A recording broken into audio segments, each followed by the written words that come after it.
Hello and welcome to a very special episode of That Shooting Show. My name is Steve Anderson. I am your humble host. I am joined on a very super cool occasion. I have got the three best production optics shooters in South Africa with me here today, and I'm super excited to talk to them. But first, we got to thank our partners so we don't forget. Walther Firearms is the title sponsor of That Shooting Show and AndersonShooting.com. Targets USA manufactures the finest steel targetry on the planet. CR Speed is also from South Africa and is the finest gun handling gadgetry you can get. The AMG-lab.com Commanderson timer continues to turn heads and blow minds, and you can see it very clearly through your Hunter's HD Gold, which is the only eyewear that I wear. OutdoorDynamics.net remanufactures. You guys know how this is going, don't you? Completely used to it. OutdoorDynamics.net remanufactures the finest competition ammunition you can dispense from a Freedom Seed dispenser, and Shooting Sports Innovations is a lot to type because there's a lot to see. And of course, we are joined by my good buddy Gaz Evans. Hello, Gaz. How are you? Hey, everybody. Hey, Steve. I'm good. Thanks. And you? Outstanding. Good. And of course, is it Hilfred? Do I need to put the scratch in there, or can I just say Hilfred? No, you can just say Hilfred. That's perfectly fine. Hi, everyone. And the mighty Hilfred is here, and also the mighty Schalk. Hello, Schalk. How are you? Hi. And Schalk, you have to talk. This is an audio program. You can't just. Hi, guys. There we go. Now we have two words from Schalk. Nailed it. All right. So this will be going out, obviously, all across the world. For people that don't know who you guys are, let's start with Gaz. Gaz, give us a quick introduction, how long you've been shooting and where you're at and where you want to go. Hey, guys. My name's Gaz. Obviously, I'm part of Team Anderson Shooting. I've been competing in IPSC since 2015, primarily shooting standard, and now I've moved over to shooting some production optics. Direction is making the national squad again for the World Shoot that will be hosted in South Africa in 2025. So that's the current direction that we're taking. Outstanding. And the mighty Schalk. Yeah, I've been shooting since 2021, also production optics with my Glock 17 MOS. My goals going forwards is also selection for 2025 Worlds. Outstanding. Now, Schalk, so you're really new. 21 is when you started?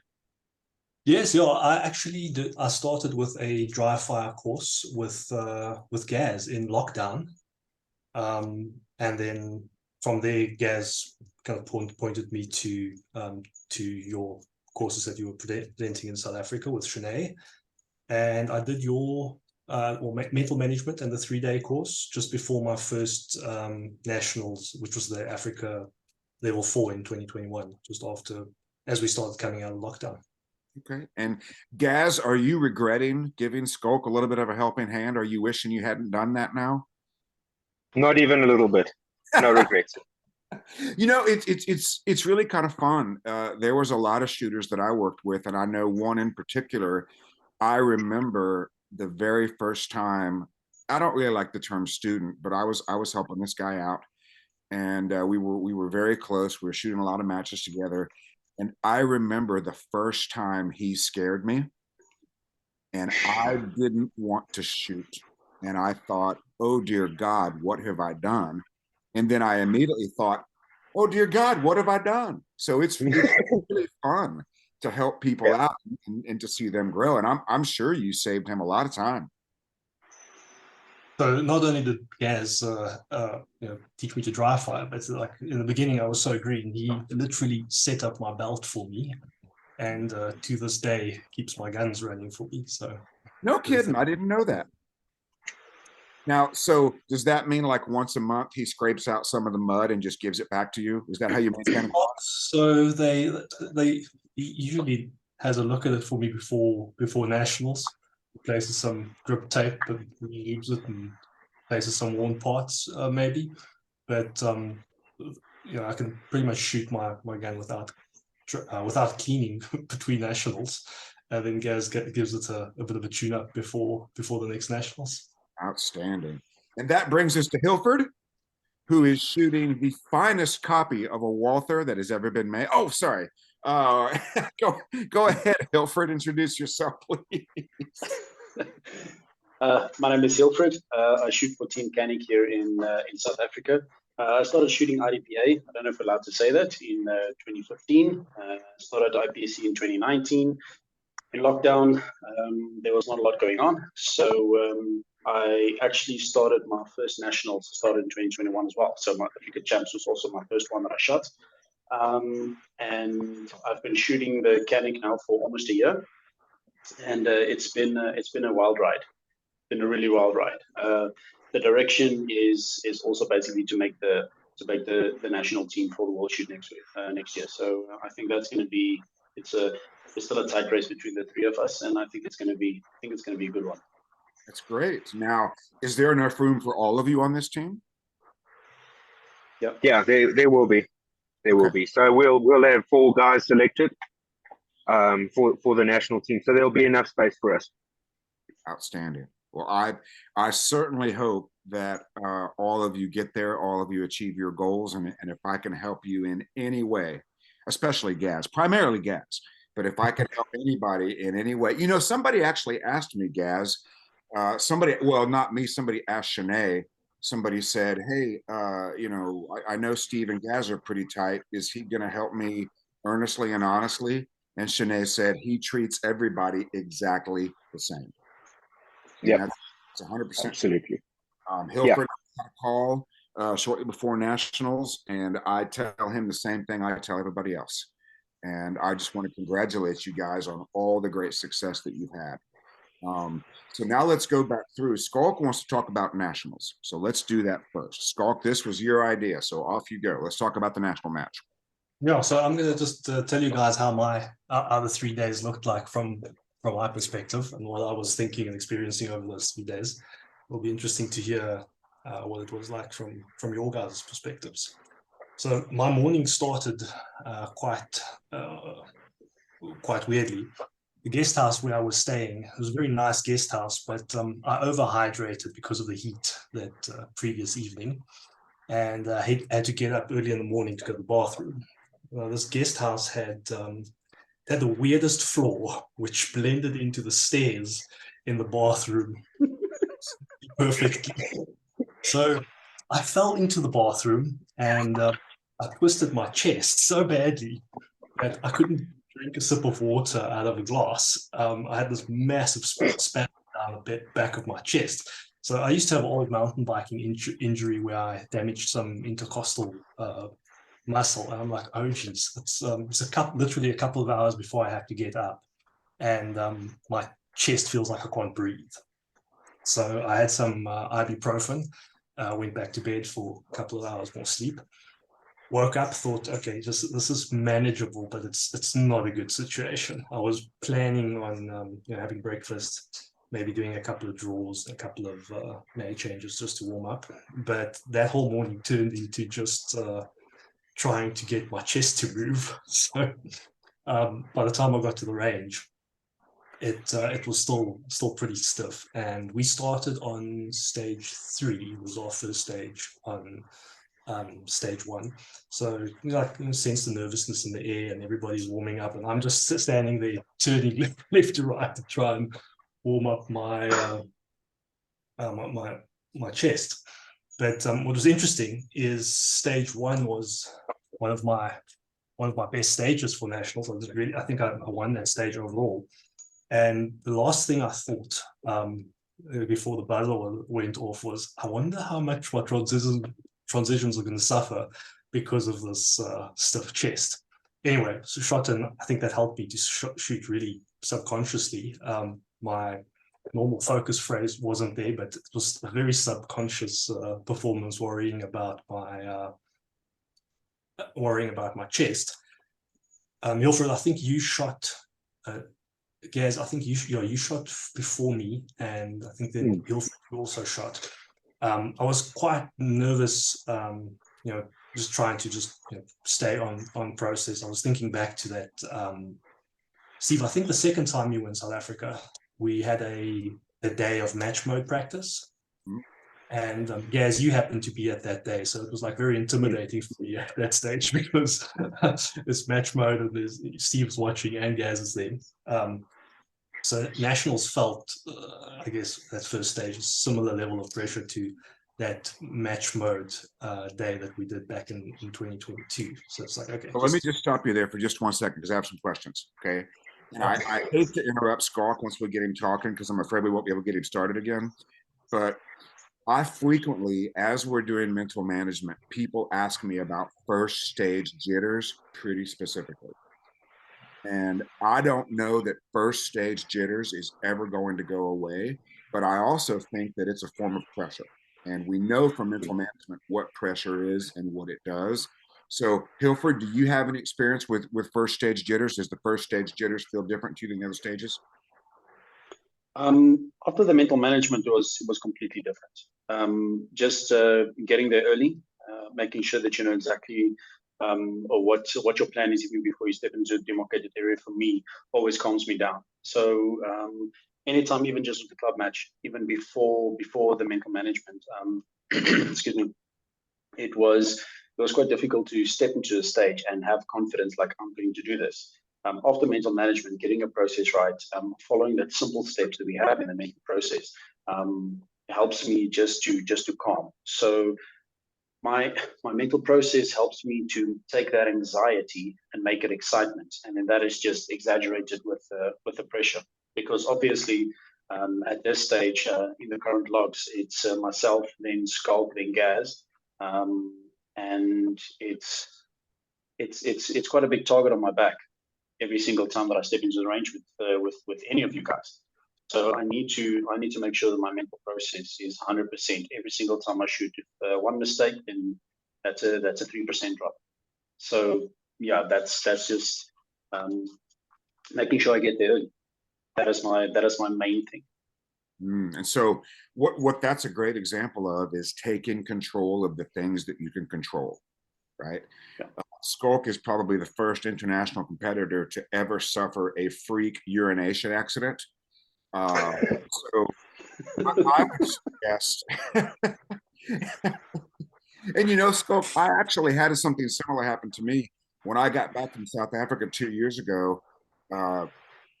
Chene's bathroom that I was staying in was light blue with these two lights beside it. And then when I got home, I was very jet lagged, and my wife had hung two temporary lights in the staircase. And as I stumbled out of the bed looking for the bath, I'm not going to tell you what happened. I'm just going to tell you that my staircase is very similar to Chene's bathroom. Is all I'm going to tell you. So Gaz, first stage jitters, Yep. still a thing or not so much? First stage jitters it can be a little bit of a thing still for me, especially if it's first stage of national. So if it's a 3-day match, that first stage of the first day, there can be a little bit of jitters there. But sort of as we've discussed it, there's just ways and means that I use whatever I'm thinking about to change the channel away from the anxiety part of the jitters, because that's what it is. So I just use positive thoughts. I try and redirect myself into what I have to do on the stage, and that will help manage it. It doesn't ever go away to zero for me on that first stage.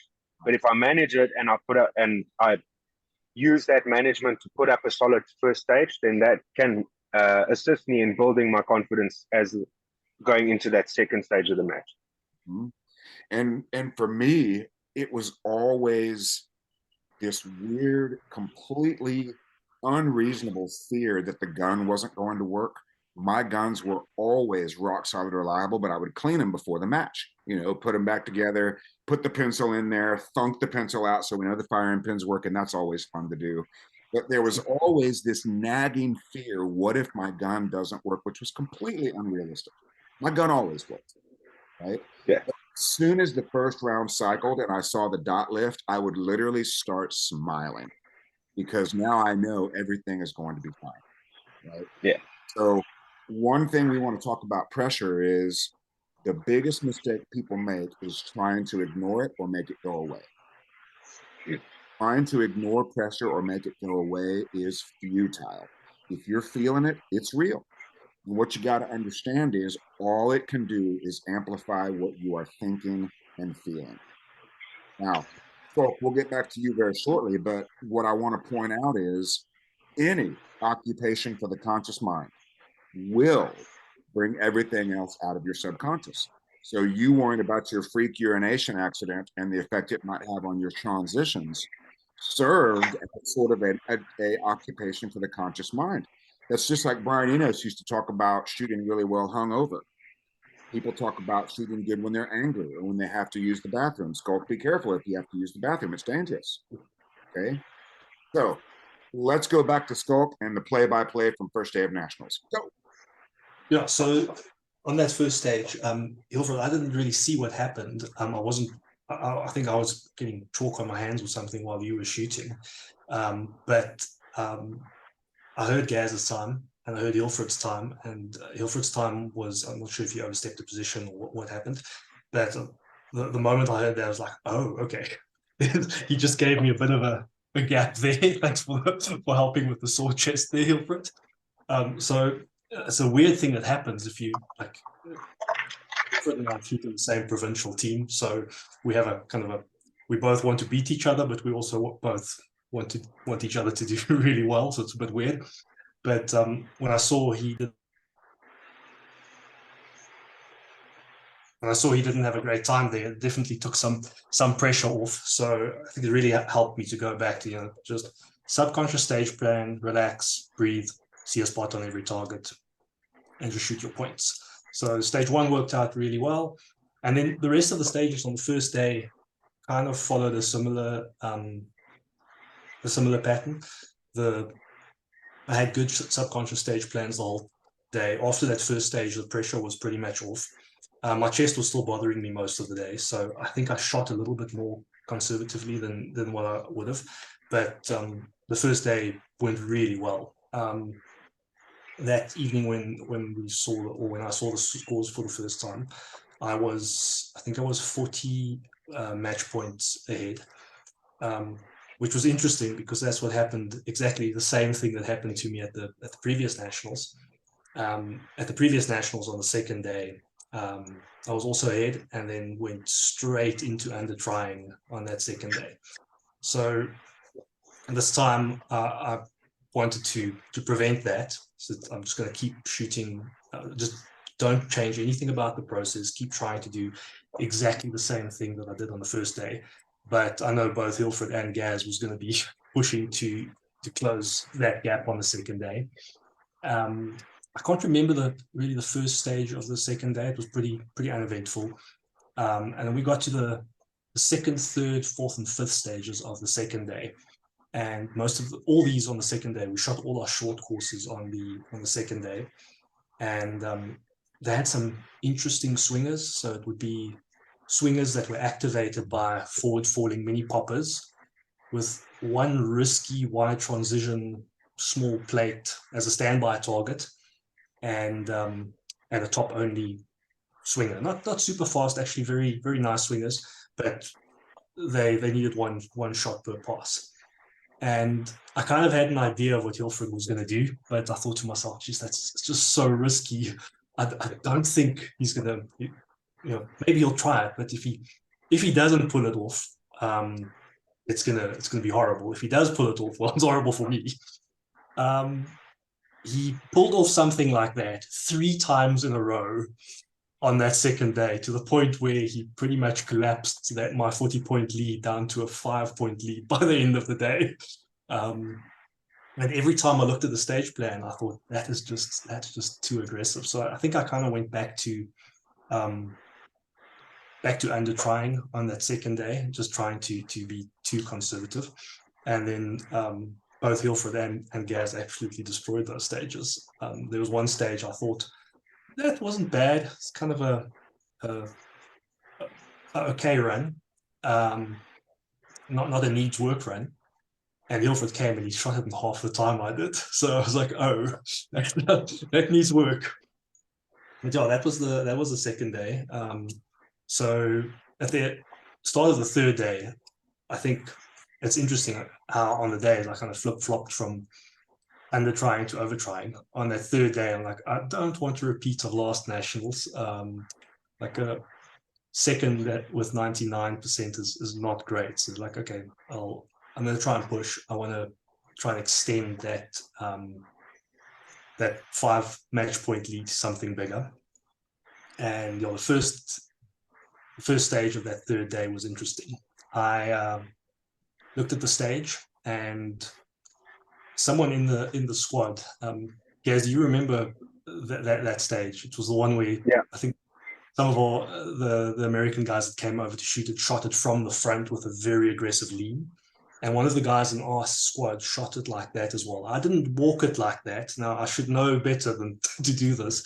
But just before I was on the line, I thought this might be worth changing. So I used all the time I had to do a last walkthrough to check if I can do that plan. And I felt uncomfortable with it. It was just too much of an aggressive lean on a swinger. I said, no, I'm going to go back to my original plan. But I never got a walkthrough of that plan that I visualized now. Looked at a different plan, and that didn't go well. The second target I shot the activator, shot the moved, and hit a no shoot. So there suddenly, I think Hilfred, that's the point. You must have had that feeling that I had on that first day when you lost some time. I knew you had that feeling at that point when you saw me hit that no shoot. You were an absolute gentleman about it, though. But I knew I gave that blood in the water feeling there. So, are you telling me that you changed your plan at the last minute and didn't I did? get it? I know not to do that, and I thought it might be worth trying. I tried, and I shot a no shoot. It didn't just shoot, clip it. I really properly shot it. So I think it was a combination of over trying and just going off that process, which, knowing from that match mode practice day, just staying on the process always works. So a bit of a stove toucher there. But anyway, so after that, I think I probably ramped up the over trying for a stage or two. It paid off on one of the stages. There was an activator sequence where I shot activator and 2 targets in between before shooting a bobber, and that gave me another really good stage. So I think Hilfred and I were basically, looking back at the scores now, I think we were fairly close to each other at that stage. And then after that stage, he had an incredible run. I shot 2 deltas, and I thought, okay, we only have 2 stages left for this match. I can either push and risk shooting myself into 4th, or just stop over trying, stop under trying, just stick to the program and just shoot my points. Which is funny. The moment I kind of accepted that it's unlikely that I'm going to close that points gap that Hilfred has in the remaining 2 to 3 stages, and I just went back to doing exactly what I would normally do. I actually won the next stage, which was, I think, stage 1, which was struck on the last day, and then just cruised through the final stage. I think those last 3 stages were certainly, I think, the most pressure, because I knew that if you make a massive mistake there, you kind of do risk your selection for all Africa. So not ideal to be thinking of those results, but it did kind of allow me to just say, just shoot your normal game, just go back to the process, and actually finished with 2 great stages. And that was it from my perspective. All right. So before we move on to Gaz, I just want to highlight a couple of things. Are you telling me that when you deviated from a known process, you didn't do as well, and then when you return to a known process, you actually won the stage? Is that what I heard correctly? Sure. Right. Okay. I just want to make sure I heard that correctly. Right. It's very, very easy to do the right thing and stay on process, eh? All right, Gaz, let's hear your version of events. So I think one of the beginnings for me was when you and I did the podcast just before the Nationals, talking about the course of fire and that sort of breakdown. they had some elements that we spoke about, but overall, I felt that it was a really, really well balanced, well built, good course of fire, and the event went really well. So there were some things that we discussed as ideas that weren't there as part of the course of fire, which is perfectly fine. If we don't discuss it, we can't expect it. Whereas if we discuss it, we can expect it. If it's there, great. If it's not, okay, that's fine. Not the end of the world. So that's something to keep in mind, that it was a nice match. And breakdown of course of fire beforehand is all subjective, but it gives you that natural preparation to go into the event. As far as my nationals went, day one, I got off to a really nice start on stage one, but the rest of the day was a little bit of a mishmash of things. Not inconsistent, but not playing my normal game. And I sort of diagnosed why afterwards. So what was happening is that there seems to be indecisiveness within my systems at the moment, and it's not only related to shooting. So having learned that now, if I ask myself a question or I have a decision to make, I'm not making the decision and committing to the decision 100%. I'll make maybe 90% of the decision to go that way. And as a result, that doesn't create commitment to that decision. So that's something that I learned from this match, and it happened sort of over the entire match. But at the end of the day one, when I looked at the results, I wasn't super happy with the results, the way they were lying, but they were reasonable for the performance that I had. We look at them with an open mind. Day two, I went back into the match, not wanting to chase anything, just try and get back into my wheelhouse, play along my own tracks, which worked well for me for most of the day. And I got quite a few points back on that second day, just by playing my own game, some good stages, some okay stages. That's perfectly fine. And when I had a look at the results sort of at the end of day two, they were looking better. I was in a much happier place based on how my performance went. So the results showed me that I had applied myself much better on day two, in terms of points capturing and that sort of stuff. Day three, going in, I knew that there was an opportunity for me to gather some points, but that wasn't the mentality that I went into day three with. And it went well. Again, all I did was I re-amplified everything. So from day one to day two to day three, each time my process was getting better with me and the decisions were becoming more formal, and I was being committed to those decisions, which overall boosted my confidence.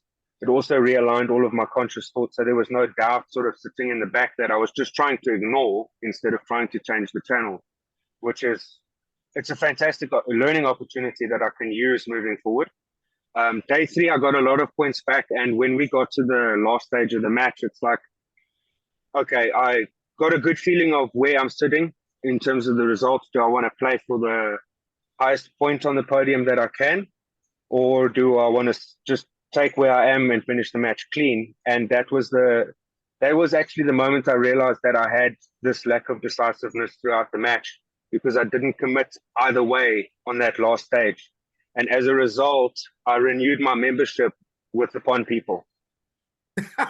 What did you do? Did you fall into the pond? I at least dipped my toes in. Now, you said something very interesting to me. You said that indecision, were you talking about stage planning with indecision? Some of it was stage planning, but not a lot of it. It was more based along the lines of my commitment to follow my process. Oh, okay. So there was, I'm going to do this, yeah, but.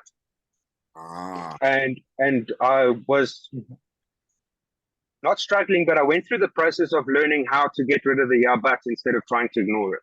Okay. Yeah, trying to ignore a thought can just help it grow, right? Yeah. If you're sitting there saying, whatever it is you're afraid of, don't think about it, don't think about it, it's just growing and growing and growing. But if you can literally change the channel, you don't hear it anymore. And that's really fascinating. All right, so Hilfred, give us your breakdown of the match. Now, one thing that I'm going to come back to, I want you guys to be thinking about is everybody's self-image is in a slightly different place right here. Okay. Schalk, is this one of your highest finishes at Nationals? I had two finishes now, kind of at the same result, so 299s. Yeah. Okay. And is your self-image okay? Meaning, was there a point when your self-image had to grow to accept, hey, I'm a top 3 guy in South Africa? I think at this moment it's there. So yeah, I'm kind of happy with where self-image is at the moment. Good. All right, Hilfred, walk us through it. Because I had a fairly different start. So I had a extraction spring issue, and then on the first stage, and that's what Schalk was mentioning on the first stage of the match. And then my mental process was more over trying with underperforming, if it makes sense. So I was over analyzing every single shot, because if I walk on a target, because I usually just move and shoot everything, even if there's no way to move and shoot it, I create some movement in my steps or in my movement, just to ensure that I can shoot everything on the move. Then the main issue that I had is when I had that. Before I changed out the spring, I was over confirming my sight on every target, because what if something goes wrong on this target and I need to come back to it? So I think it was Schalk was first after the first day, the first 8 stages, and then it was Gaz, and I was roughly about 20% back from the first stage, from the first day, as far as I can remember quickly. So I had to make up on shorter stages just to be in contention for a podium position. Leading up to our biggest stages was about 164 shots just for the last day. So it was all the match points that were sitting in one area. So that first day, I was over confirming every single thing that I did. So I was worried that, okay, this is not my match. I'm just going to shoot it and just finish it up. And something very interesting happened the next morning. I woke up almost an hour and a half before we needed to leave for the range. I did a half an hour dry fire session, and I realized what I was doing just with my left hand grip. And it was something that I could focus on every single time that I feel pressure. I just focused on, okay, if you grip the gun, left hand grip pressure at this space. So it's basically just taking my mind off whatever I was thinking. I wasn't focused on the rest of the guys shooting, so I can look at the scores afterwards, but I wasn't looking at, I wasn't basically watching every single shooter performing, because that usually just tenses me up. What I then did is, the morning I got to the match, one of the guys that sell mechanic parts, he asked me if I have a specific spring in my gun, because I replaced the spring and everything was fine. And then he said, I've got the wrong spring. So he gave me the right spring. I added that, and then like Schalk said, my mental game at that stage was so strong that I knew the gun was just going to work. So I trusted the gun, and I just shot my own match. So just on the short stages, I think it was like 92 rounds for the second day, which was the shortest courses. And I came from basically a third position to 5 points back from Schalk. And I still remember the stage that he's talking about, that there was a split, the way that I shot the swingers. Also, everything on the move as far as I can. The third day it was a tough one to start the day off with a quite technical stage. It was quite a far activator with a bobber, with a drop turner, with a very, very small plate, a no shoot, a low port, 2 small plates, and then right almost on the 90 into this port, you had a open target. It was basically a very, very technical stage to start off in the morning with. So my focus was basically just shoot the targets in front of you, just to get the first stage jitters out of the way. It wasn't jitters; it was more excitement for the last day starting. And I knew that I had a good day, a good second day, and I was in the running and I was in contention.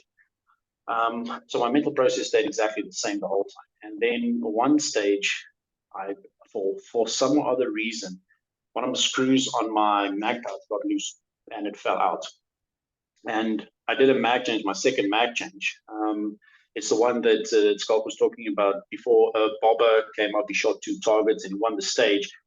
What I actually did is I was running through a corridor, shooting the targets, and I did a mag change. And the mag I grabbed, the one right behind it, actually popped out of the back pouch, and it was lying on top of another mag, in between my body and my belt, and I was rattling around while I was shooting. And I was thinking that my belt's going to fall off.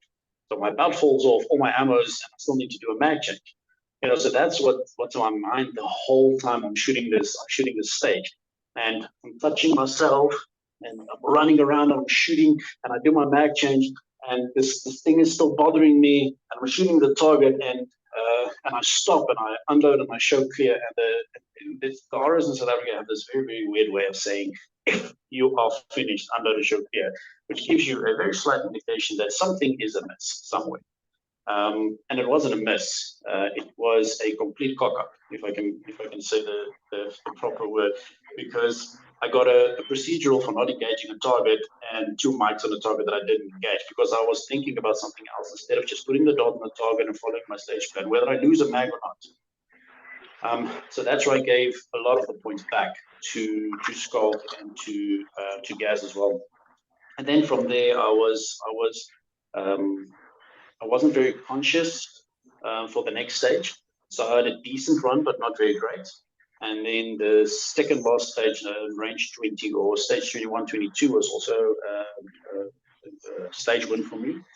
And then on our stage 2 was our last one for the day. And one of the pond stage. The pond stage, yeah, your fishing stage.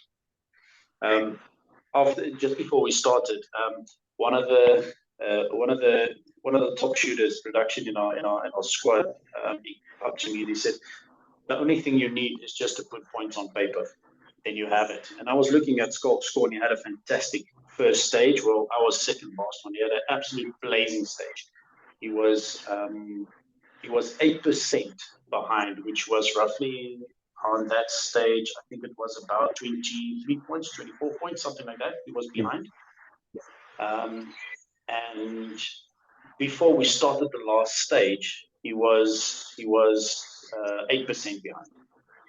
So we shot the last stage, and he barely got me.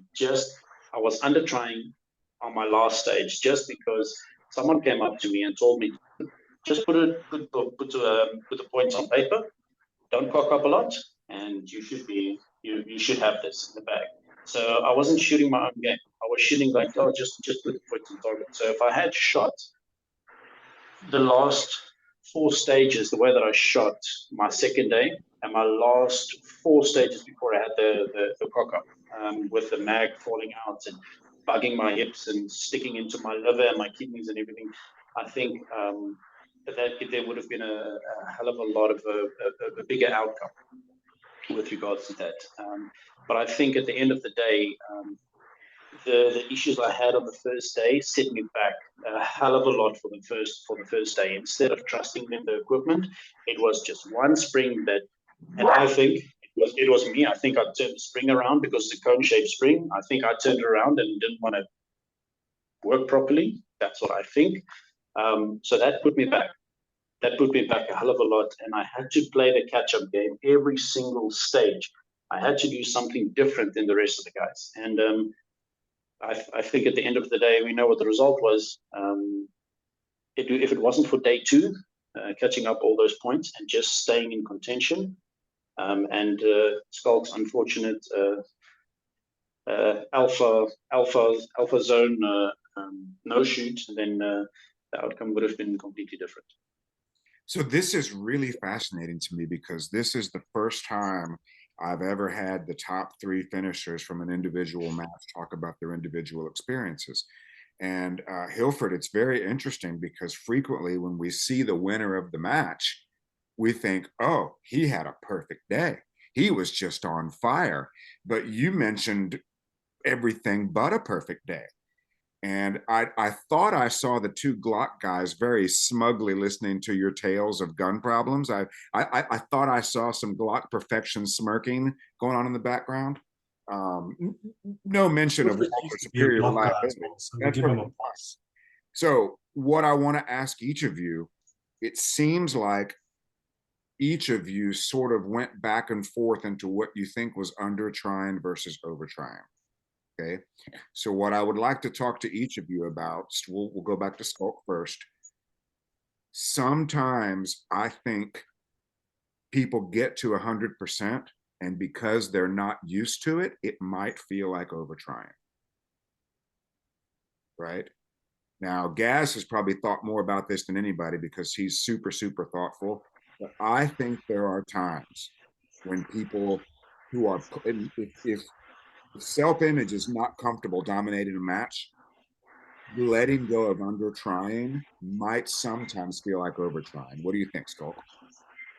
Yeah, I think for me, I think my next match, if I can avoid going into the second day knowing the points, that would be preferable. So I generally try not to look at points during the match, but somebody will usually tell you. There'll be a couple of friendly people on the range who'll make sure you know. Well, hang on a second, Schalk. I got to stop you right there. You said you don't look at points, but you gave us a very good breakdown of virtually every point in the match on every stage. So I'm not sure if I'm buying I want to look at it stage by stage. I'll look in the evenings. I think what I'm saying is going into the next nationals, I don't know if I even want to do that, to try and help with that under trying situation where the moment I'm ahead, I'm like, okay, just protect that. Don't have to try too hard. Just punch A's and defend that situation. I think I always think back to like when I was still racing bicycles. If you're in the lead, you don't need to be in the lead by much, so you just kind of back off and stop taking chances. You just need to. You can almost just coast in front and block the other person, but that doesn't carry over very well to shooting. It just leads to under trying and you're often catching up on the second day. Interesting. Yeah. So one of the things that's really helpful in mental management is mental management won't prevent you from making mental mistakes, but you should be able to diagnose them and correct them very quickly. All right. So Gaz, under try, over try, 100%. What do you think? I think that we all sort of might run the needle a little bit over try every now and then, and underrun the needle a little bit to under try, and that might just come back to maybe certain levels of comfort on the stage that's presented to you that you have to execute, and that comfort directly relates to confidence.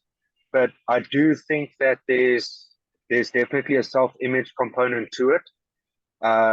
So, for instance, if we look at Schalk's situation with the under trying, particularly when he knows he's in the lead, maybe Schalk, if you acknowledge that you're in the lead and you gave credit to what you had done to secure that lead, you just keep playing the game. So you want to maybe you probably start the match, let's call it, with more of an offensive mentality, where you've decided that you're going to attack the stages, you're going to apply your process, and you'll get the best outcome possible for you because you know that's what you're capable of. Yeah. If you carry that mentality into the second day, third day, fourth day, fifth day at certain events, it doesn't really matter whether you win the match by 500 points or 5 match points. Yeah. A win's a win. So maybe holding more of that offensive mindset and giving credit to your process for giving you that lead at the end of day one will help you continue with that process onto day 2, 3, 4, and 5. Yeah, I think you're absolutely right, Gaz. If you look at, for example, when we shoot club shoots or leagues, so Hilfred and I shot a league together this weekend, and like you can clearly see in the nationals, I'll start shooting points, and my time will move further away from Hilfred's. Whereas with leagues or with club shoots, you're kind of just shooting aggressively, or the way you normally shoot right through. So there's none of that under trying, which actually yields a much better result. Hilfred, what do you think? Under try, over try, 100%. For me, it's a slightly different situation because in my training and in my dry fire, I always try to do 100%. So I practice at 100% to know what 100% feels like. So when I try to over try, that's when I start shooting too many Charlies because I try to transition too quickly. Under trying for me is taking way too much time on a piece of steel, for instance. So I want to shoot it right in the center instead of just knocking the steel down. I think it was very valid points that Gaz was saying now with regards to giving yourself that basically a tap on the shoulder. From you can do this. You've done it the whole day, so just continue with it, and that'll also build your confidence. Like on the second day in the morning when I dry fired and I just figured out, listen, I'm not my left hand grip is not good enough. That gave me the confidence to shoot the way that I did the whole day. So it's me personally, the way that I shoot, the way that I train, the way that I do my dry fire and stuff is always at 100%. So if I start messing around because of pickup shots, I know that I'm over trying. If I am 2 seconds behind the guy or a second behind the guy that won the stage, then I know I'm under trying. But usually when I just shoot the way that I need to do it and not looking at the rest of the guys to shoot my own match, make sure that my whole process is followed, that's always at 100%. This is fascinating because three incredibly accomplished shooters are all telling me about times where they deviated from process for some reason and then returned to process and got a much better result. This is fascinating to me. And again, this is the first time I've ever been able to talk to the top three at one match. Hilfred, what I want to talk to you about is why in the world would you let, and this is not meant to be critical, I'm just genuinely curious, why in the world would you let some rando tell you what to do on the last stage? Because it wasn't a rando, it's a previous world champion. Oh! So that's the main thing. Well, that's fine. But that's the same person whose plan I've tried to follow on the stage or shot the no shoot. Okay, so hang on a second. We hear about this all the time. When I was at Handgun Nationals, working with Team MPA, the guy that was leading limited standard had a significant margin, and I heard him tell the guy after the stage, all I had to do was get a clean run. Okay, but I'm pretty sure that young man also won that stage.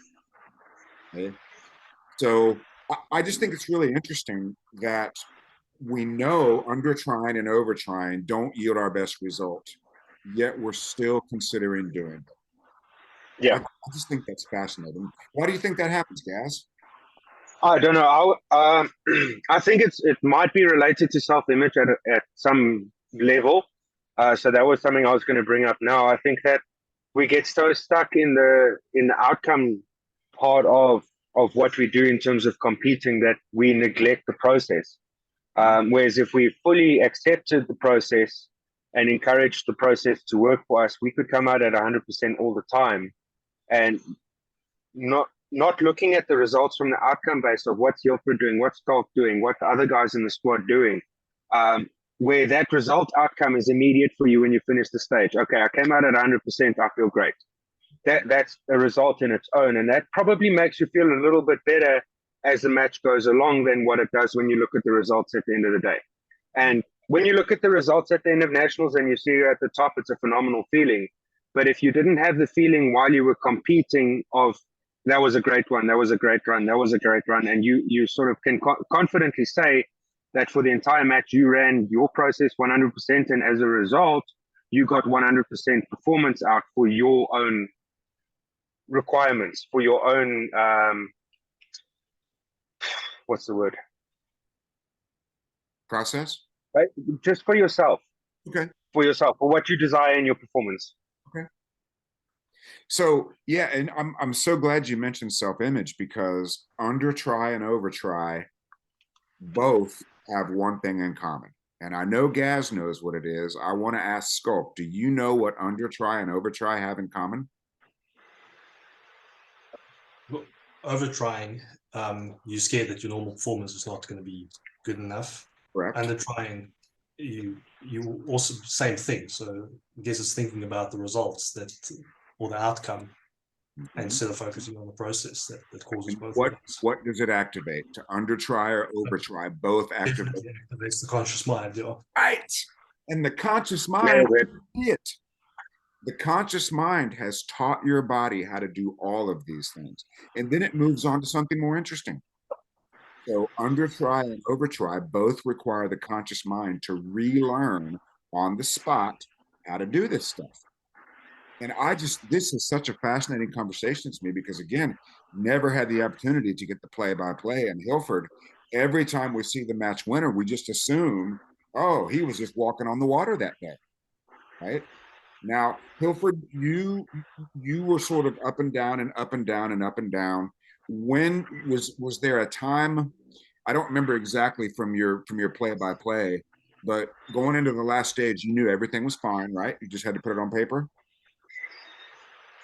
I thought everything was fine because I saw 8% lead, and I thought that on a 24-rounder, no one's going to catch up 8% if they shoot even a second longer time than I did. So at the end of the day, I shot a 17. Schalk, I think you shot an 18, but I shot 2 deltas. And the guy who won the stage then was the guy that shoots in our local club. He shot it in a 16, but he had only like 5 trolleys. So I thought when I shot the stage and I was like 17, I was under trying just to get the hits on paper and not shoot an ocean. The only time that I knew that I got it was after all the scores were tallied, and we could actually see on the scoring system that it was with point. What was it? 0.09%. Okay. So it was basically it was like 5 or 6 match points for it really 4,800. So it really did come down to that last stage. It really did yeah, absolutely. Okay. Absolutely. So while we're on Hilfred, I have a few questions for each of you. We'll start with Hilfred. I see in the States an epidemic of people worrying and worrying and worrying about their plan to the point they neglect execution. Okay. Was there any point at this match where stage plan itself, assuming 2 guys had 2 different plans and they both executed very well, was there any point where stage plan made a significant difference? 3 stage plans, yes, for a match of 22 stages, but only 3 of them were short stages. Okay. And it was on our day 2. It was only those 3 stages. Would those be like activation sequences on movers and things of that nature? That's the only thing. And the other thing is, I shot everything for a 5-meter movement. I shot everything on the move as quickly as I could. Where the rest of the guys would basically stand still, shoot everything, run fast forward, or run and shoot everything else. I was basically just shooting everything on the move. That was the only significant thing. All right, we'll come back to that. Gaz, did you see any point where actual stage plan is more important than execution? I don't think that there were any stage plans where execution would make a significant difference to the outcome.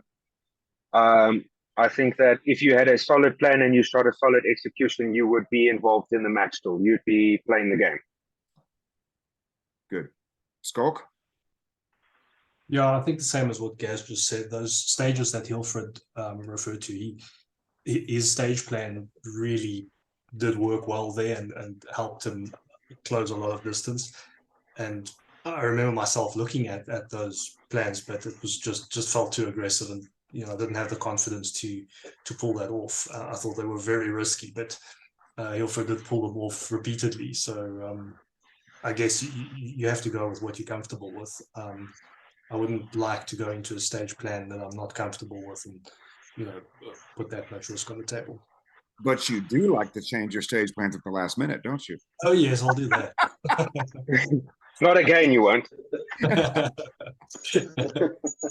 You know what's funny? I was just talking to Joey Sauerland yesterday, and he did the exact, well, he didn't do the exact same thing. He was so hyper focused on one aspect of the stage that he literally forgot an entire target. And just like the rest of you, mental management doesn't prevent you from making mistakes, but it does allow you to diagnose them and correct them very, very quickly. And Hilfred, these stages he's talking about, so reverently and complimentary, was that over trying for you, or was that at 100%? That was just a normal day for me. That's how I shoot everything. And I can remember looking at stages, activator, static, popper, popper, popper. I just remember getting a feeling either I can do this or I can't. And I immediately would look at it and go, I can absolutely do this. Is that what it felt like for you, Hilfred? Yeah, absolutely. All right, good. Because it's like part of my training, so that's how I train it, and that's why when I deviate from my training, if I know I do this 1,000 rounds a week, why won't I do it in the nationals or a match? Well, that sounds. Why do I train it then? Yeah. And while we're on you, Hilfred, what differences do you see? I just did a podcast 2 days ago on 13 ways to increase hit factor. And I realized when it was over that I never did get to running fast and shooting fast. I completely forgot to mention that. So what differences do you see technically between the 3 best production optics shooters and the middle of the pack? What are you guys doing different? Yes, there's a lot of things that everyone does very well. Gaz is extremely good with standing still and shooting swingers on 15 to 20 meters plates. Schalk is very, very fast between shooting ports. So everyone has got their strengths. I think it's just shooting sooner. That's the main thing. It doesn't matter if you can shoot a 16 split on a 20-yard target or a 20-meter target. It doesn't matter if you can shoot a 28 split. But if you can do something in between those splits, like transition, or if your transitions is, let's say, a 23 split for everything, and those hits are going to be good, and you can maintain that through a whole stage, your overall hit factor is going to climb because your time is going to go down and the points are going to go up because there's more control. You can only shoot as fast as you can see, and that's the main thing for me. All right, guys, what are you 3 doing that the middle of the pack's not doing? I think one of the key elements that we're doing that can help a lot of people when you're here in May is actually the mental management side of things. So we'll make reference to a lot of the technical things that we're doing that may be different to the rest of the pack. But I think what starts to set everyone aside is that ability to manage our mental side of our performance, because it is a performance on its own. When we look at the technical, there's that. When we look at the technical side of things, Hilfred does have a very, very good skill set when it comes to keeping himself moving throughout a stage. No matter how small that movement might be, it's all contributing to him dropping that hit factor on certain stages. Schalk just knows how to punch alphas.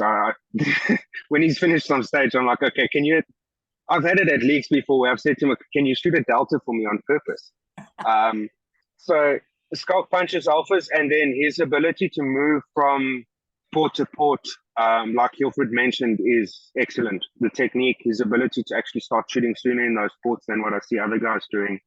But if we ignore those sort of movement type things, I think what we're doing, and it's not just us 3, it's maybe the top 10, we're just managing to shoot much more consistently. So we're getting the score consistent, we're getting a good average output in terms of technical ability, and that's probably coming from the mental management side again. So without that, we wouldn't have the technical consistency that we do get, or what people get to see out of us.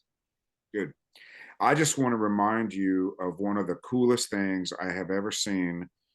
The match mode class we did, they had that stage set up in kind of a V, and you just lazily strolled from one side to the other, shooting 50 splits and transitions, 0.48, 0.48, 0.48. And I was ready to pull you aside and go, Gaz, You can't have a great stage every time. That was a really good effort, though. And then we find out she's on the stage by 3 seconds. You know, I'm sitting there watching you move across that stage. Literally watching paint dry would have been more exciting. And I was flabbergasted when you won that stage by 2 seconds. And I think that goes to what Hilfred was saying. Remember, it's the average hit factor, not the hit factor while you're posted up and spraying lead as fast as you can spray it. Right? Yeah. You're not staying shooting the entire time. And in all of these classes, when I got done with that show about how to increase hit factor, I realized, holy crap, this is the outline of my class. And I wasn't even trying to do it, but it's all the things that are not obvious in videos, right? Yes. Right there. So as Hilfred is saying, let's say you've got a 19 split. That's phenomenal. But if you're 75 in between targets, that 19 split is not so awesome anymore. And particularly if that 19 split produces a Charlie or a Delta, that's even worse. Right? Schalk, what have you learned to do that the middle of the pack isn't doing? I think it's very similar to what Gaz just said, but I think there's a lot of, you know, even C, B class shooters in South Africa that have tremendous gun handling skills and just they could shoot incredible splits. You know, there's guys that can do these incredible 0.12, 0.13, 0.14 splits that I don't regularly get to see. But they just don't have a process to tie that all together and deliver it on match day. I think the difference between a club shoot, a league, and nationals it's quite big mentally. So the same guys that you see that maybe don't have a formal mental process, they can maybe manage quite well at the league. But as soon as there's nationals level pressure and there's no ability to kind of deal with that and almost like our flow chart that we stay on, then you see that fall apart quite quickly. I'm so glad you mentioned the flow chart because I had a conversation with a member of a very prominent manufacturer's pistol team. Okay. And he was having consistency problems. And he says, I don't understand. I'm able to do it sometimes. I'm not able to do it other times. You've got to help me figure this out. And we've had this conversation, same one, numerous times. And I talked to him for 45 minutes. And at the end of it, I said, you need to make a modification to your flow chart. He said, what flow chart? And I really wish he would have started with that because that would Yeah, and then also on the mental management side, and we see that even in the super squad a lot, is the idea of that last part of the secret sauce on the flow chart that we all do. I'm not sure if we can mention that. I won't. But let's just call it secret sauce. We like to keep that. That last bit of secret sauce. I think a lot of people, if something does go wrong on a stage, instead of following the process that the three of us might be following after something like that, they really get sucked into that vortex of despair, and that usually just ends up end up digging that hole deeper on the next stage. And funny enough, you even see that with some shooters maybe don't have a solid mental program. They'll also shoot a really good stage where they might even win the stage or take a stage win from one of the three of us. And something happens where they don't let go of that and they take that into the next stage and they usually crash. So that last step on that flow chart, I think the importance of that never goes away. So that's interesting.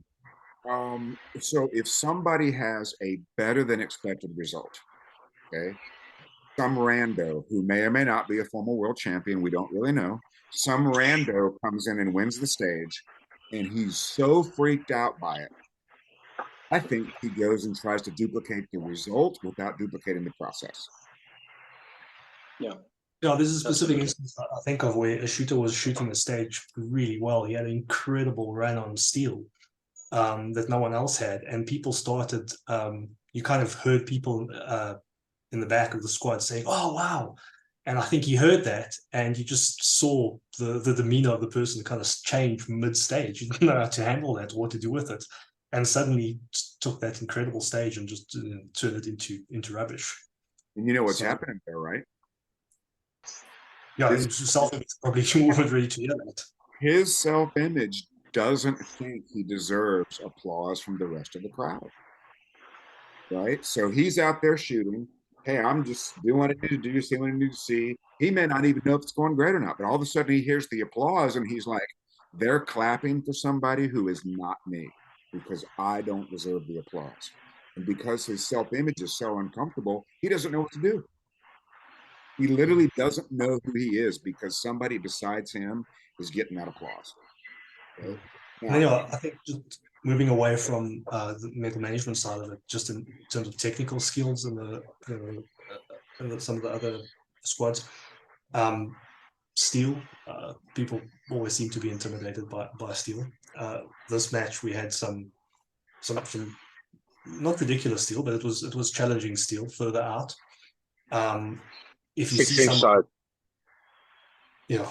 if you see somebody transition off that, just to transition back onto it and kind of get sucked into that process. I always remember the drill that you did with us, Steve, at Ufias, where we shot at steel and we kind of shot into the berm to see what a miss looks like. And that's a very useful thing, like filling it. I saw there was a stage that Hilfred shot, combining his two superpowers. There was a little small piece of steel that he shot on the move, and I think you took a fill-in on it, but it was instant. It wasn't a dirt makeup. It was just an instant cold makeup.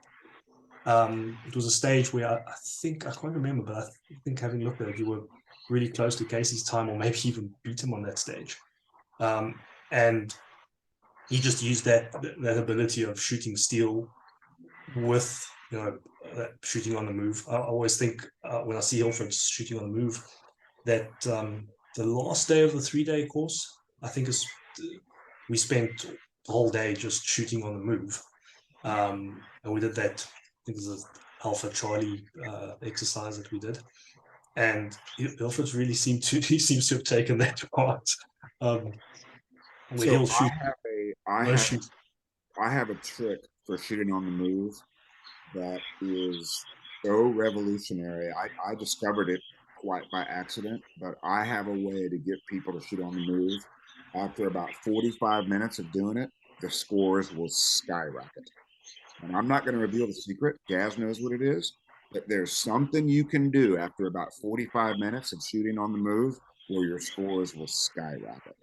Now, Gaz, what I want to ask you, because you are so cool and so thoughtful, we have talked about mental management during the match, okay? But there's a component to it that I know that you are very well aware of in training. So how do you use mental management in training?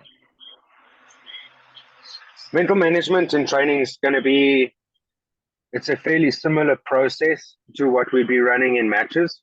But the basis of what we want to be doing with mental management is developing and building positive imprints into our self-image. As long as we're doing that, we grow. Yeah. And was that kind of a new idea for you, or were you somebody who was prone to being very, very tough on yourself, never good enough, never fast enough, never accurate enough? I think for the most part, I was pretty good with it. For the most part, I just never knew that I was really doing it that way around.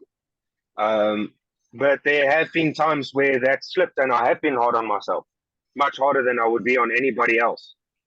And those they add up to learning opportunities. So that's outstanding.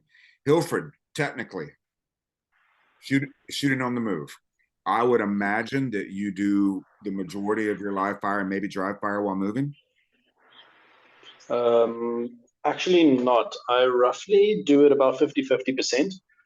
I need to build a little bit more of my skill on standing static shots and then moving to boards. Also what we did on a 3-day course as well. And I try to mix it up just a little bit. I usually have between like a 30 and 45-minute dry fire session a day, twice a day, if my work allows it. And I would dedicate a specific part of that 30 to 45 minutes to just static, to just weekend, to just strongman, to just calling alphas, and then the rest of the time or half the time I would just do everything on the move. Okay. And when you're looking at a stage, how do you decide when to move and when to post up? It's going to be, for me, it depends on every single stage. If I can move, or what you always joke about with Gaz is the creep. He's got this small little creep that he does. It's basically just his heels and his toes that does this while he's walking or moving. So it's, for me, it goes for me, it's about where the second shooting position or where the second target is. That's what will dictate a shooting on the move form, and if I'm going to shoot on the move or not. There was one stage, the one on our second day, we had a popper, the dropper, and then you need to move around this very weird little triangle thing that they had in the middle of the stage. And I told myself that I can shoot the plates. I can go low. I can shoot the plates on 15 meters. I can shoot it on the move while I transition to the left-hand side target. And because I practiced that, I had the self-confidence, or I had the confidence to actually do that. And myself even told me that it's easy. Dot on the plate, pull the trigger. So that's where the majority of that's where the stage win came from, because everyone else was shooting all the targets, moving forward, posting up, squatting down, and then shooting. I was stepping left, I crouched down, and I started shooting, and I actually had to do a small little shimmy to the front after I was shooting the plates, just to engage the target. So I think my confidence in doing that in dry fire and in training helps me to have the technical skill and the confidence to actually do that. Guys, how do you decide between moving, creeping, or standing still? I'm only going to sort of try and choose. I'm going to try my best to choose to stand still if I can't move or creep when I'm shooting the targets. That's my general rule of thumb. That was pretty easy. It's really that simple. Yeah. So sometimes I do think, though, that I maybe have shifted a little bit more to being more static than moving. Thinking the distance doesn't justify shooting on the move or something like that. But it's something that I'm going to revisit again, because previously my answer was exactly the same as what it was now. I'm going to shoot it static if I have to shoot it static, or if the target's out of my current range in terms of being able to move while I'm shooting it in any way or form. So that's something that I will be revisiting moving forward. Yeah, I just remember the shooting while moving exercise that I believe all of you have done. We spend roughly half the day on the lost day shooting while moving. Did I tell you guys that when I was practicing for nationals, I did that 28 and 25 meters? Did I ever tell you guys that? Yeah. No. And I think the distance we were at was probably 12 to 15 to 18 meters. Yeah. When your last practice session is shooting while moving at 28 meters and you see a 12-meter open target, you can gallop on that thing. I mean, you can be really moving quickly on it. And other people are sitting there scratching their head going, oh, I don't know if I should be moving or not. And here I am basically doing this, it's crazy, the amount of confidence it gives you. Yeah. All right, so we're coming up on an hour and a half here. So what I'd really like for you guys to do is, if anybody is curious about coming to the courses I'm going to do in South Africa, let's do a little commercial for spending some time with Steve, starting with Schalk. So I did mental management in 2021, and I was so impressed with my results at my first nationals. I decided to very soon after that book it for the next year again. So I did the 3-day course twice. I did mental management twice. I actually think I got more out of it the second time. The first time you do mental management, it's a bit like drinking out of a fire hose.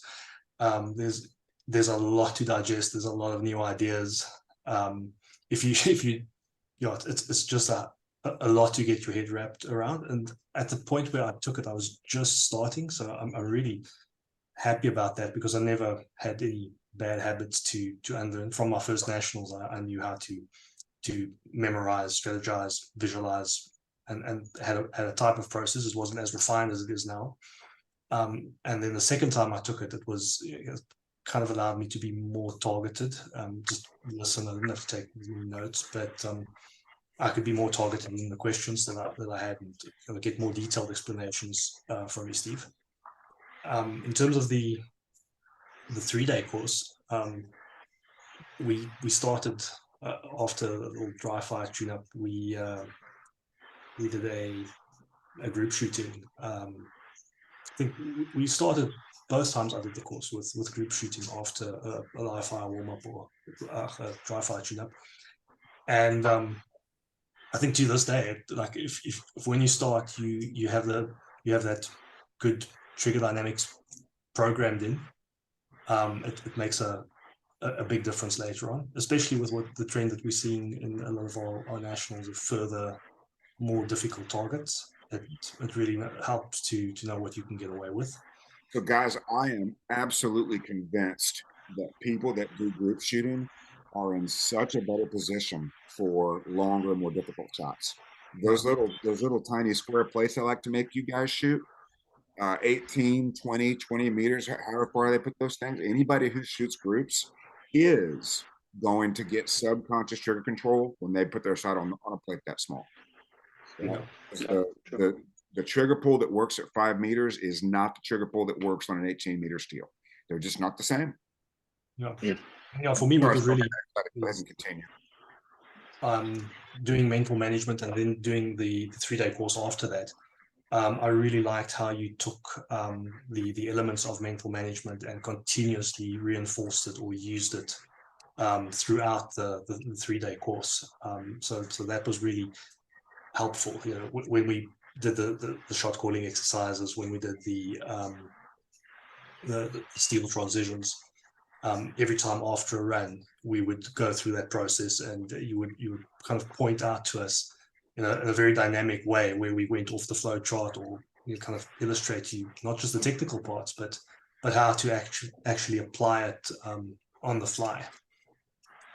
He says dynamic. I'm not sure if that's a compliment or not. Is he? He says dynamic. When I start screaming and yelling in my southern preacher accent, it's a lot of fun. And then somebody from South Africa called me a mixture of David Lee Roth and a southern preacher, and I wear that so proudly. That's my upbringing, a David Lee Roth southern preacher. I want to leave some. I'm going to leave the shooting on the move part of the course for Hilfred to talk about. I think he should talk about that. He does it the best. One of the parts of the course that really blew my mind, especially when I just started, was the shot calling exercise that we do. That really, I think probably for my first year of training, that's probably all I did. If I went to live fire, I'd set up something similar and just practice that. So that's the parts that I really enjoyed. I don't think you can, if you want to get your shooting jump started, get mental management, get that flow chart built out from the beginning, and get the shot calling done right. And if you want to be competitive, especially with Hilfred around, you need to learn how to shoot on the move properly. What's really amazing about shot calling is one of the first or second time I was in South Africa, there was this epidemic of people shooting and then looking over the gun to make sure the hits were okay, right? Looking over the gun to make sure the hits were okay. That's something that I have forgotten to talk about, right? but just the sheer time savings of not having to look over the gun to know the shots are okay, that saves you a ton of time. And the biggest difference, there's two things I want to talk about regarding shot calling. The biggest difference between great shooters and good shooters is instant makeups on paper. You will not see a middle of the packer have an instant makeup on paper. You'll just never see it. And the other thing that I love to watch great shooters do is I love to watch videos of a guy shooting 3 pieces of steel. And by the time he shoots the third one, the first one starts to fall. But I'm pretty sure that saved you some time, right? Yeah. All right, Gaz, go. I think from what Hilfred mentioned on the mental management side of things, that's vital. And for many people, it might not be vital to just your shooting. It has external factors and benefits that you can use mental management to enhance your entire life. So there's all those elements to consider with mental management as well. When we start looking at stuff going onto the range, there's a crossover. If you do mental management and you do some sort of technical on the range training, there's a crossover of how you actually apply these mental management techniques and ideas to your performance while you're on the range, which is beneficial to a lot of people because they now get the opportunity to see what that does and actually how do I apply this without trying to make it more complicated than what it actually is. As far as the technical side of things go, if you want the elements that are going to allow you to improve your shooting from a technical standpoint so that your skills become subconscious, you know what you're doing, and you're confident in what you're doing, that's important as well. And Steve has a fantastic way of breaking things down into compartments and individualizing them so that you get the biggest benefit out of them. And when you recombine them, you've got a significant improvement across the board and not just in a certain technique of how much pressure you're putting on your pinky finger on your grip, for example. That's right. And before we talk to Hilfred, I just want to say, Schalk, you mentioned the vortex of doom. Okay. Is that the sign that's hanging over the bathroom in which you had the accident? Is that bathroom called the vortex? Could be, but you know, if it gives me a subconscious performance on the first day, I'll take it. Maybe that's the way to do it. Now, and that's really interesting. One thing that you guys know more about than most people, I think the average shooter knows far more about getting it wrong than they do getting it right. And what's interesting for you guys is you guys know more about the times you get it right. That doesn't mean you got it right 100% of the time, but we have heard more from you guys about getting it right than getting it wrong. And Hilfred shows us that even with gear that doesn't even work, you can still win nationals. Hilfred, go. For me personally, I also did the mental management first, and I was skeptical at first, and then as I progressed through the whole day, we were sitting there. I thought to myself that where am I going to apply this? Because one of the first things in the course that you discussed with us is where do you use this? You use these things on an everyday basis, and you always use this example of you're driving to a new place, you go into a new house, or there's a new place that you can drive to and use the map, and everything is wonky, everything is bumpy, everyone's hooting at you. But after you drove it a couple of times, you get in your car in the subconscious, and you can still talk to someone. You can talk on the phone. You can. It's not safe, but you can do it more fluently, and that's the thing that stuck with me. I also did it a second time with a 3-day course, and I think the second time, I'm going to agree with Schalk. The second time that I did the course, I did it the first time, and I started to do my own process throughout this flow chart. I did my process, and I used my own things in there, my own wordings, my own thoughts, etc. And I could, when I did it the second time, I revert back to what I've done the last year of doing that process, and I could link different things from the second time I hear the same things. I link it to specific situations where I knew I had to use it, which was not just mental, but it was on technical side as well. that was for me. It was phenomenal to link the two together after some time of not doing it. On the 3-day course on the technical side, when we started the first day, you did a little bit different with us. We started on a stage that Gaz built. So we did a small stage, and you let us run it twice, and then just to see the level that we are shooting at, that we're competing at, and you analyzed every single part of that stage for us, and you had an individual conversation with everyone, like, oh, when you did this, try this and this and this, and then we started doing the drills. And when you do a drill right, you come to us and you say, what was your mental process? This was the mental process. And say, okay, go to your logbook, go write it down exactly what you did, what were you thinking about, and that was just phenomenal for me, for what you actually can recall from the first time on the first day. You can still recall what you did just by following the same process. You can recall. I can recall now stages where every single hit was from the nationals that we did 3 weeks ago. So that's the power of this mental management thing. And it's not just for shooting; it's for golf. It's for any type of sport. It's for your daily work as well. And it's amazing. My wife also follows all these things, and she's using it in her own daily life for working as well. So it's a phenomenal thing, even if you're not a shooter. Okay, it's going to be a lot of shooting related jokes, but there will be it will be reverted back to shooting. But it's an amazing tool to use in everyday life as well. On the technical side as well, with the courses, if you're a BCD shooter, you will gain.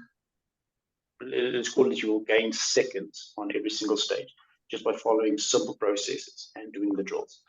If you're an A-class shooter or a master shooter, you will see that you are still going to gain, and you're going to know what you gain. B, C, and D shooters not necessarily know how to train, and all of these drills that you do, it's basically a blueprint. And if you just train those things, you're perfectly good.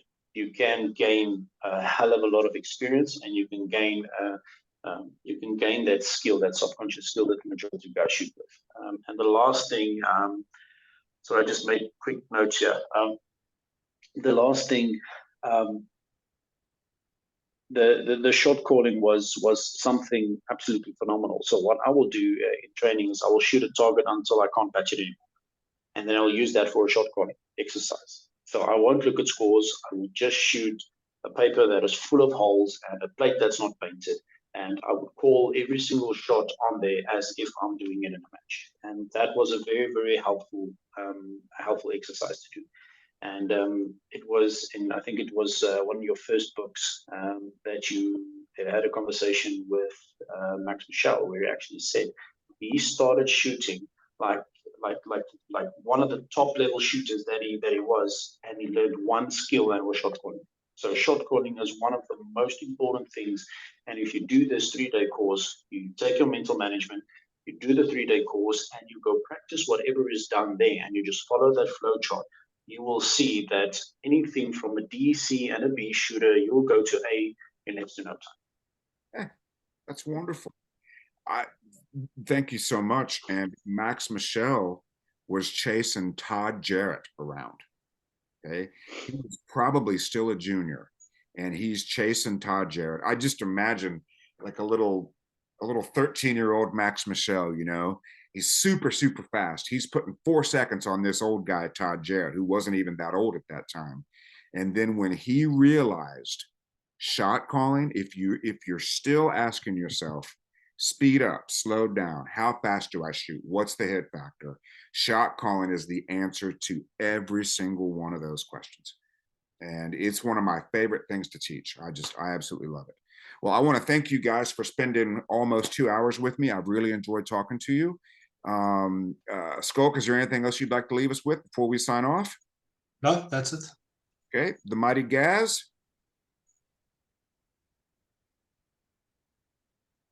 Gaz is not, we have no audio. We're not. Yeah, I'll hit the unmute. I think we've had a good chat. So thanks to everybody for being here. I think one of the things that completes the package when you work with Steve is Steve's ability to transfer information and guide you in the correct direction that you need to go without trying to enforce anything or command anything. He will guide you in the direction that you need to go on an individual basis, which is fantastic to have. We don't see that from people often. What I try really hard to do is give people the information that I wanted when I didn't know what to do. I was new in the sport. We were looking at the Brian Enos forums. Have you guys ever seen the Brian Enos forum? Do you guys ever go there? Yeah, I do occasionally. Unfortunately. So I was there in the beginning where there was like 100 people. And we were sitting around all very serious. Ben Steger was on there. Nobody knew who he was. He was just another guy. And we're sitting there typing all day long. What is the secret? What is the secret? What is the secret? Well, it's taken me 20 years, but I know what the secret is. Right? I've got it all figured out. Subconscious stage plan, call every shot. That's it. That's the secret. Now, there are things that support that for sure. And there are technical things we need to learn how to do. But I remain convinced that if we don't have a subconscious stage plan, none of this works. And if we don't know how to call our shots, dry fire is problematic because we don't really know what to do when we put bullets in the gun. But man, if we can call every shot, we're just in great shape. All right, Hilfred, give us some wise words of wisdom before we sign off. Yeah. Keep shooting alphas and shoot on the move. Wait a second. Did you say shoot or something else? Shoot on the move. Shoot. Okay, very good. I'm not S-H-U-T-E. All right, you guys, thank you again for your time. We got to do the catchy catchphrase. The catchy catchphrase, of course. Until we meet again at the mighty Eupheus shooting range in Schalk. Is that right? Schalk. Is that how you pronounce it? Nailed it. Okay. Close. Got it. For mental management, a 3-day course or anything else you want to do, be like me, do what I do, say it with me. 1, 2, 3. Get to work. Get to work. Get to work.